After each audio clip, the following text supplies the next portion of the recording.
नमस्कार मंडळी. थंडीचा जोर चांगलाच वाढलाय आणि सगळीकडे गाजरांचा सीझन सुरू आहे. म्हणून आज मी तुमच्यासाठी घेऊन आले सोप्यात सोपा झटपट आणि खूपच टेस्टी गाजराचा हलवा.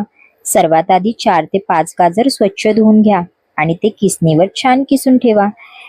यासाठी लागणारं साहित्य आहे किसलेले गाजर, साखर, वेलची पूड, दूध, तूप आणि ड्रायफ्रुट्स. आता कढई गरम करून त्यात किसलेले गाजर घाला आणि 5 मिनिटं मध्यम आचेवर तसेच शिजवून घ्या.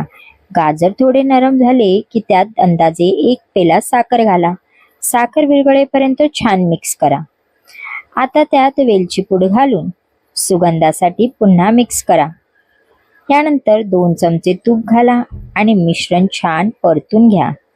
आता ड्रायफ्रूटचं मिश्रण घाला. मी इथे काजू, बदाम आणि मनुके बारीक कापून घेतले आहेत. सगळं नीट एकजीव झालं की अंदाजे पाव लिटर दूध घाला आणि हलवा मंद आचेवर 10 मिनिटं शिजू द्या. थोडी ओलसरपणा असल्यास 5 मिनिटं वाफ देऊन छान घट्ट करून घ्या. आणि मग बघा मंडळी, आपला गरमागरम मस्त गाजराचा हलवा तयार आहे. हा हलवा बनवायला खूप सोपा आहे आणि चवीला तर एकदम मस्त लागतो. तुम्हीही नक्की करून बघा. रेसिपी आवडली असेल तर व्हिडिओला लाईक करा, शेअर करा आणि चॅनलला सबस्क्राईब करायला विसरू नका.